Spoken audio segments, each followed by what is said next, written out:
My name is Rizwan Rahman. I am lecturer in physics, Government National College. Uh, Today's lecture is about chapter number 14, and in this lecture we'll be discussing magnetism and electromagnetism. Basically, it will be the starting topics. So first we are going to discuss that what is magnetism. Magnetism क्या है?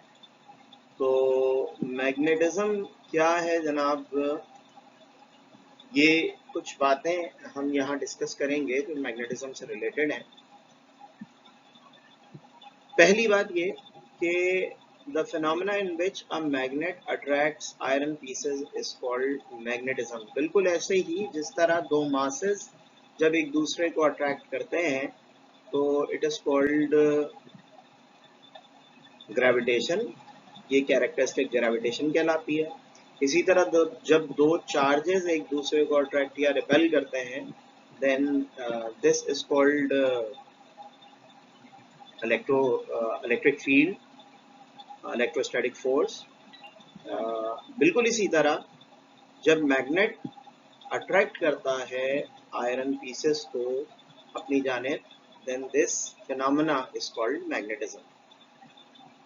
फिर ये बात कि a bar magnet has two poles, north pole and south pole. ये बिल्कुल ऐसा ही है जिस तरह इलेक्ट्रिसिटी में दो चार्जेस होते हैं, एक पॉजिटिव चार्ज और एक नेगेटिव चार्ज। बिल्कुल इसी तरह मैग्नेटिज्म में एक नॉर्थ पोल और एक साउथ पोल होता है। यूं समझ लें आप कि मैग्नेटिक नॉर्थ बिल्कुल ऐसे ही जैसे पॉजिटिव चार्ज और मैग्नेटिक साउथ पोल जो है वो बिल्कुल ऐसे ही जैसे नेगेटिव चार्ज।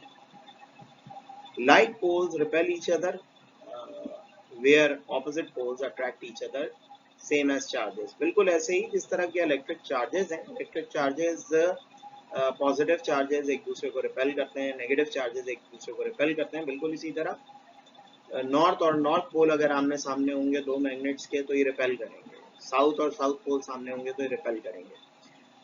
जबकि अगर ऑपोजिट पोल्स हैं तो ऑपोजिट चार्जेस की तरह ही एक दूसरे को अट्रैक्ट करेंगे।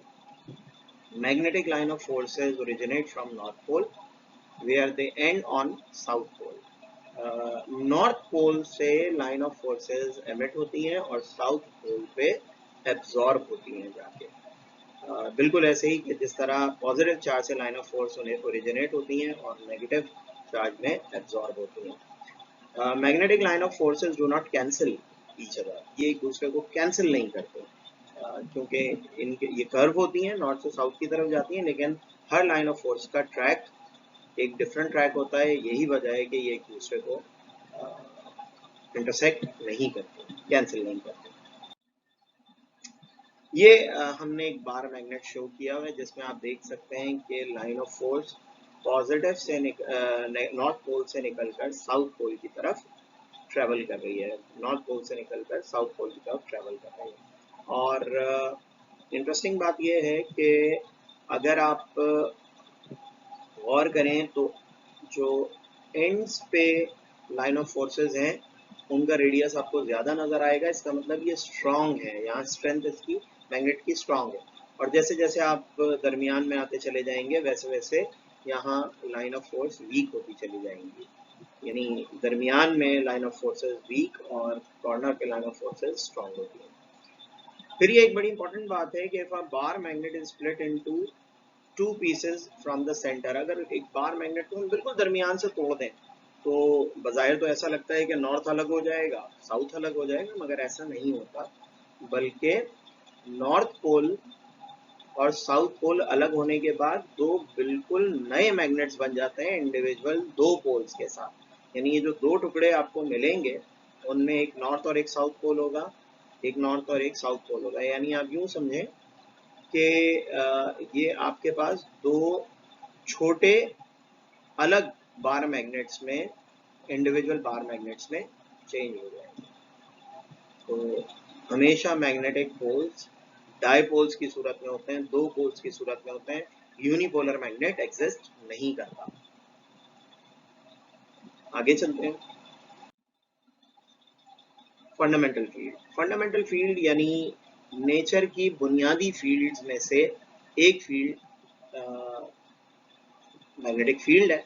The effective area surrounded by a magnet in which it attracts paramagnetic substances, यानी एक ऐसा एरिया किसी मैग्नेट के गिर्द जिसमें रहते हुए ये पैरामैग्नेटिक सब्सटेंसेस को अपनी जानिब अट्रैक्ट करे, ऐसे एरिया को हम मैग्नेटिक फील्ड कहते हैं। बिल्कुल ऐसे ही कि अगर आप एक चार्ज कहीं रख देते हैं तो उस चार्ज के गिर्द एक एरिया क्रिएट होता है जिसमें रहते हुए वो दूसरे चार्ज को अट्रैक्ट या रिपेल करता है। तो बिल्कुल ऐसे ही मैग्नेट भी अपने गिर्द एक एरिया क्रिएट करता है। इस एरिया को हम मैग्नेटिक फील्ड कहते हैं और ये फंडामेंटल फील्ड में से एक है। फर्दर कि ये नेचर की फंडामेंटल फील्ड में से एक है। देन जिस तरह इलेक्ट्रिक फील्ड की एक स्ट्रेंथ होती है जिसे हम इलेक्ट्रिक इंटेंसिटी कहते हैं, बिल्कुल इसी तरह मैग्नेटिक फील्ड की स्ट्रेंथ को हम मैग्नेटिक इंडक्शन कहते हैं and it is denoted by B। ये एक वेक्टर क्वांटिटी है and it's SI unit is Tesla. बड़े मशहूर साइंटिस्ट निकोला टेस्ला, उनके नाम पर इसकी यूनिट, क्योंकि उन्होंने मैग्नेटिज्म में बहुत ज़्यादा काम किया है, तो मैग्नेटिक इंडक्शन की यूनिट टेस्ला है।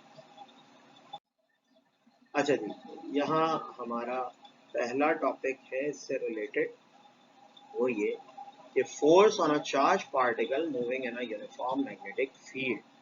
कोई चार्ज पार्टिकल जब मूव करते हुए किसी यूनिफॉर्म मैग्नेटिक फील्ड में दाखिल हो तो उस पर एक फोर्स लगती है। ये फोर्स हमें कैलकुलेट करनी है। यहाँ आप फिगर देखें तो आपको नजर आएगा ये डॉट हमने क्यू चार्ज के तौर पर लिया हुआ है और ये परपेंडिकुलरली एक मैग्नेटिक फील्ड में दाखिल हो रहा है। ये एरोज जो ऊपर की तरफ हमने दिखाए हैं ब्लैक कलर के, ये मैग्नेटिक फील्ड है जिसकी स्ट्रेंथ ये B है।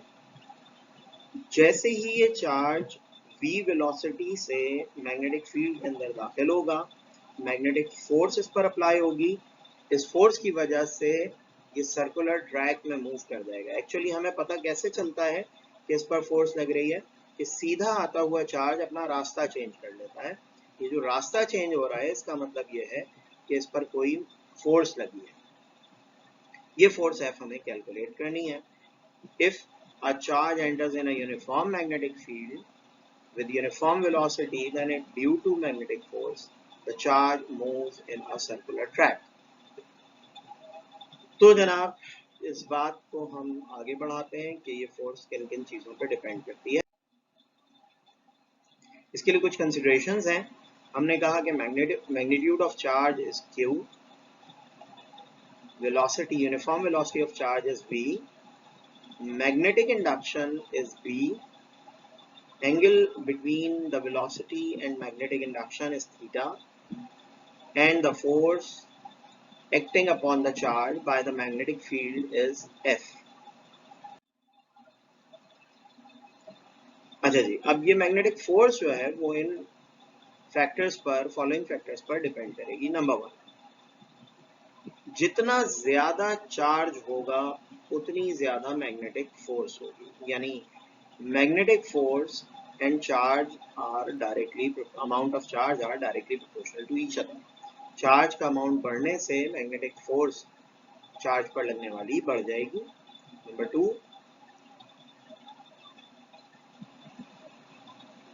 वेलोसिटी और फोर्स भी आपस में डायरेक्टली प्रोपोर्शनल है, यानी चार्ज जितनी ज्यादा रफ्तार से मैग्नेटिक फील्ड में दाखिल होगा उतनी ज्यादा फोर्स उस चार्ज पर अप्लाई होगी।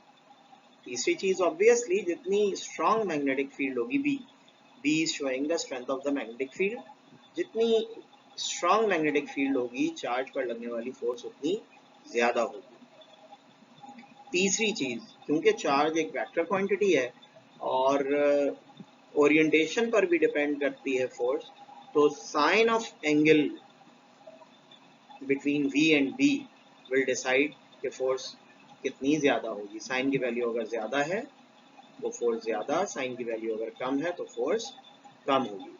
आप देख सकते हैं कि चारों प्रोपोर्शनैलिटी फोर्स से रिलेटेड हैं, तो हम सबको कंबाइन कर सकते हैं और कंबाइन करने पर हमारे पास आ जाएगा F is proportional to Q we B sine theta. यानी सारी चीज़ें कंबाइन हो गई हैं। अभी भी आप देख सकते हैं कि ये डायरेक्टली प्रोपोर्शनल है Q से भी, V से भी, D से भी और साइन थीटा से भी। साइन ऑफ प्रोपोर्शनलिटी हटाने पर हमारे पास कांस्टेंट 1 आ जाएगा, क्योंकि ये हमारी पर्सनल ऑब्जर्वेशंस थी और पर्सनल ऑब्जर्वेशन का कांस्टेंट हमेशा 1 होता है। तो कांस्टेंट की जगह 1 प्लेस कर दिया। We will have F equals to Q we B sine theta. ये हमारे पास final force on a charge particle moving in a magnetic field आ गई।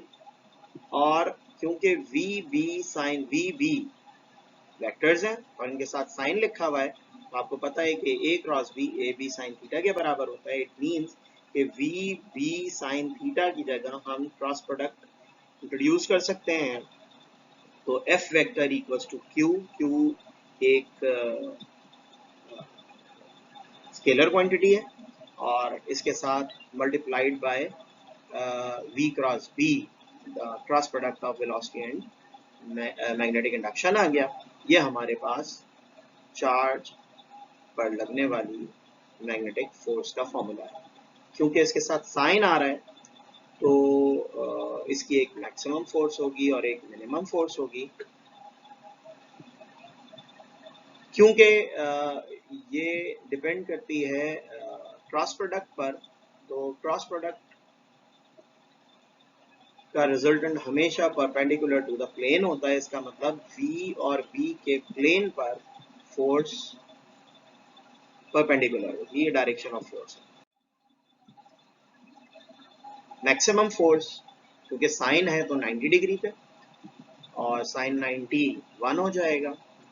साइन की जगह हमने 1 रख दिया, so it becomes F equals to Q we B. Maximum force आ गई। मिनिमम फोर्स 0 डिग्री पर आएगी जब V और B के दरमियान 0 डिग्री होगा। तो साइन 0 0 है, सारी चीज़ें मल्टीप्लाई होकर 0 हो जाएंगी और कंक्लूजन ये बनता है कि magnetic force on charge is directly proportional to the magnitude of charge, velocity of the charge, magnetic induction and sign of angle between velocity and magnetic induction. Hope कि आपको ये लेक्चर समझ आया होगा। इंशाल्लाह इसको हम नेक्स्ट लेक्चर्स में कंटिन्यू